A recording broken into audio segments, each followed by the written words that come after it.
नमस्कार. मराठी भाषा गौरव दिनानिमित्त मी आज अशी 10 मराठी पुस्तकं सांगणार आहे ज्यामुळे मराठी भाषेचं नेमकं सौंदर्य, समृद्धी आणि वैभव लक्षात यायला मदत होते. सर्वप्रथम बाबासाहेब पुरंदरेंनी लिहिलेलं शिवचरित्र.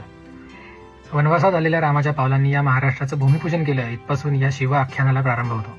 यादवांच्या वैभवाचं वर्णन करताना बाबासाहेबांनी वापरलेले शब्द, शिवजन्माचं कौतिक सांगताना त्यांची बहरून आलेली भाषा, महाराजांचा एक एक पराक्रम सांगताना जणू एका भव्य प्रासादाची एक एक वीट बाबासाहेब रचत चाललेत असा आपल्याला भास होतो. आणि काय लिहू, शब्दच संपले. म्हणून लेखणीला विराम देताना त्यांना होणारं दुःख त्यांच्या शब्दातनं प्रतीत होतं. ते दुःख आपल्याला प्रत्येकाला अनुभवायला आलेलं असणार याची मला खात्री आहे.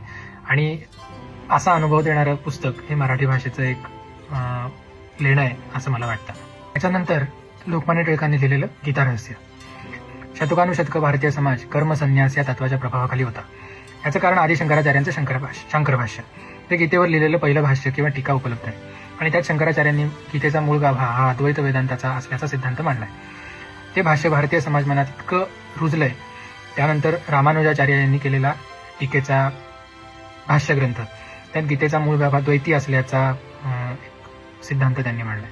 त्यानंतर मध्वाचार्यांनी विशिष्टाद्वैताच्या दृष्टीने भगवद्गीतेचा लावलेला अर्थ, ज्ञानेश्वरांनी गीता मराठीमध्ये आणली आणि त्या गीतेमध्ये मुख्य विवेचन हे नारायणी धर्माचं आहे असं त्यांनी सांगितलं. याच मालिकेमध्ये अनेक महात्म्यांनी गीतेवर टीकाग्रंथ लिहिले. त्यामध्ये विनोबा आहेत, गांधीजी आहेत, योगी अरविंद आहेत. याच मालिकेत लोकमान्यही येतात. जसा ज्ञानेश्वरांचा नारायणी धर्म, गांधीजींचा अनासक्त योग, त्याच मालिकेमध्ये लोकमान्यांचे कर्मयोग शास्त्र. या ग्रंथाचं लिखाण करताना लोकमान्यांसमोर 2 प्रकारचे वाचक आहेत. एक सनातनी ब्राह्मण ज्यांचा प्रस्थानत्रयीचा उत्तम अभ्यास आहे, ज्यांच्यासाठी गीता रोजच्या पठणातली गोष्ट आहे. आणि दुसरी पाश्चात्य विद्या विभूषित नवीन पिढी, ज्यांनी आधुनिक विज्ञान तंत्रज्ञानाचा अभ्यास केलाय, त्यांनी आधुनिक नीतिशास्त्र अभ्यासलंय.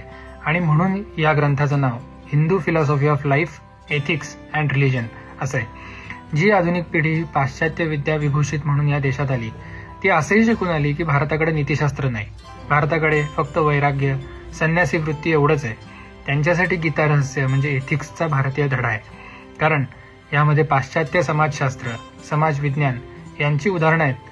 गीतेचं बहिरंग परीक्षण, मूळ संस्कृत श्लोक, मराठी भाषांतर, अर्थनिर्णायक टीपा, पौर्वात्य आणि पाश्चिमात्य विद्वानांच्या मतांची तुलना अशी या ग्रंथाची रचना आहे. आणि हे सर्व लोकमान्यांनी मराठीतनं लिहिलंय. हे मराठी भाषेवर आणि आपल्यावर केलेले उपकार आहेत.